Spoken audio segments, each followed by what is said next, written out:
Assalamualaikum warahmatullahi wabarakatuh.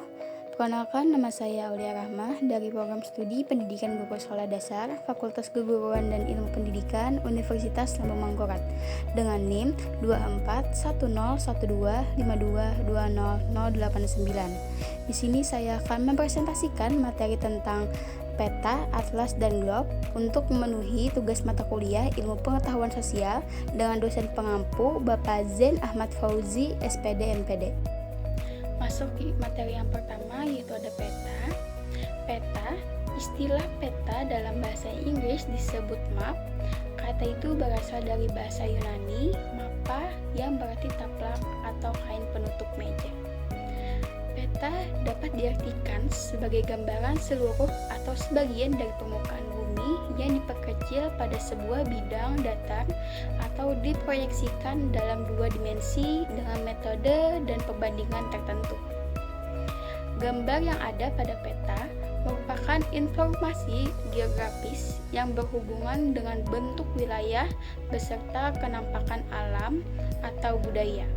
Misalnya itu ada sungai, gunung, danau, rawa-rawa, laut, batas wilayah, perkampungan, kota, jalan raya, dan lain sebagainya.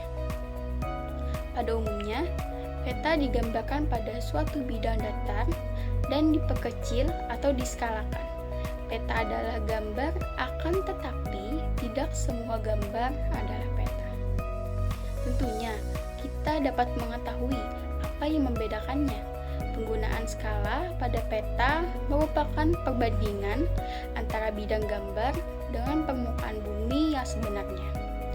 Permukaan bumi tidak mungkin digambarkan sesuai aslinya, sehingga harus diperkecil dengan perbandingan tertentu.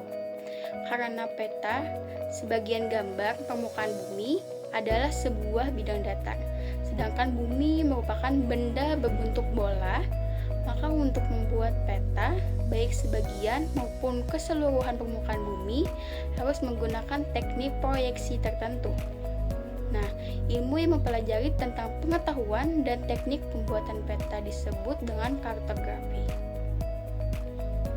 Adapun fungsi peta itu ada beberapa sebagai berikut.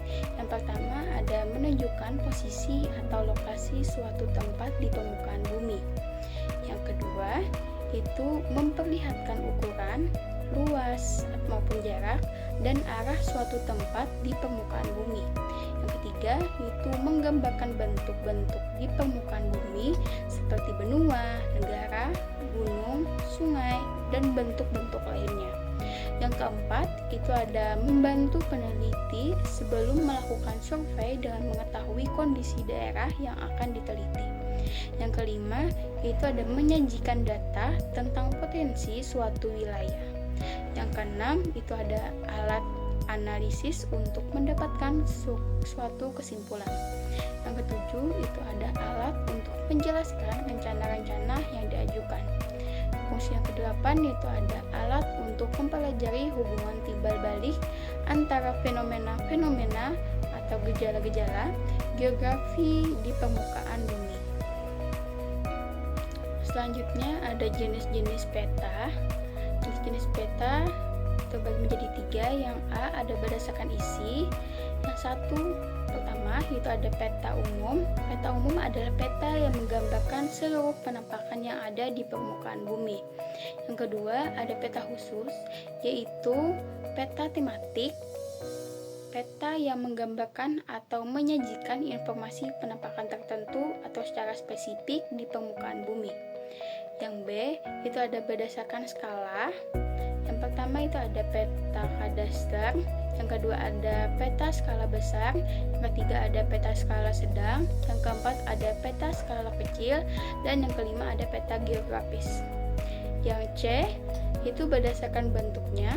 Pertama, itu ada peta 2 dimensi, yang kedua ada peta 3 dimensi. Selanjutnya ada materi yang kedua, yaitu atlas.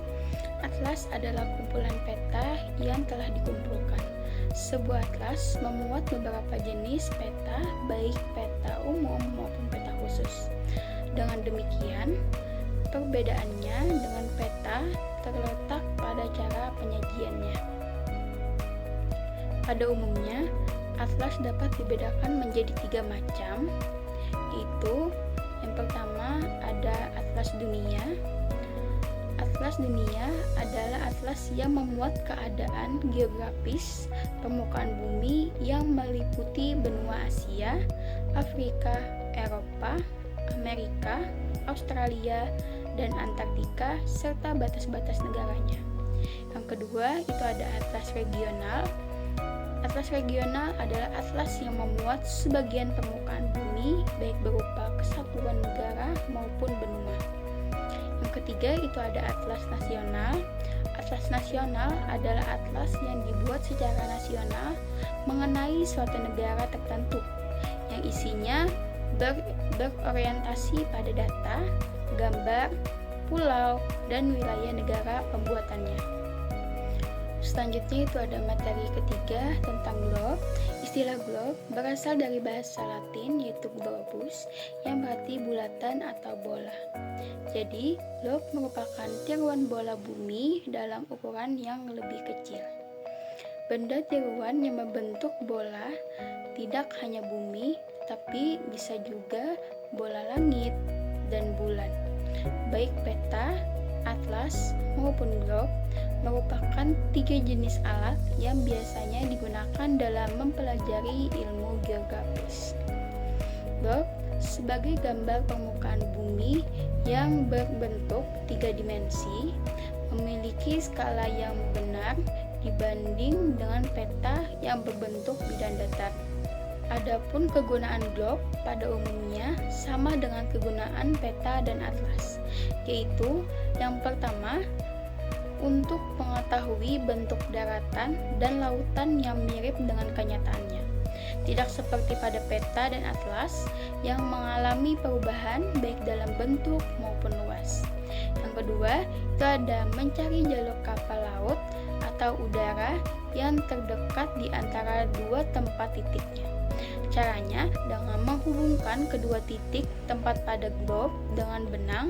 Hasilnya bukan merupakan garis lurus, tetapi garis yang melengkung. Kegunaan yang ketiga yaitu ada untuk memperagakan perputaran bumi pada porosnya, yaitu rotasi bumi. Selanjutnya ada kelebihan dan kekurangan peta, atlas, dan globe. Kelebihan peta yang pertama, memberikan representasi visual permukaan bumi. Yang kedua, membantu navigasi. Yang ketiga, membantu memahami lokasi dan arah. Dan yang keempat, membantu pendakian. Selanjutnya ada kekurangan peta, yaitu memiliki keterbatasan dalam menyajikan informasi detail atau dinamis. Yang kedua, memiliki generalisasi. Yang ketiga, memiliki subjektivitas. Dan yang keempat, memiliki konteks terbatas. Selanjutnya ada kelebihan atlas. Yang pertama, dapat menunjukkan lokasi, luas, dan posisi suatu wilayah. Yang kedua, dapat memberikan panduan tampilan relief kenampakan bumi pada suatu wilayah. Yang ketiga, dapat memuat informasi geografis, batas negara, statistik geopolitik, sosial, agama, dan ekonomi. Selanjutnya ada kekurangan atlas, yaitu tidak dapat menggambarkan permukaan bumi secara keseluruhan. Lanjut, ada kelebihan globe.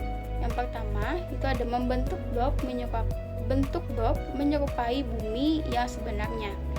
Yang kedua, itu ada menunjukkan distribusi benua dan samudera secara akurat. Yang ketiga, ada garis lintang dan bujur ditandai pada globe.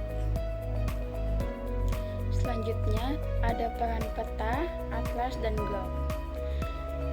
Peta, atlas, dan globe merupakan alat pembelajaran yang sangat penting dalam bidang pendidikan, terutama dalam mata pelajaran geografi. Berikut adalah beberapa peran peta, atlas, dan globe dalam bidang pendidikan. Yang pertama, itu ada membantu memahami konsep-konsep geografis.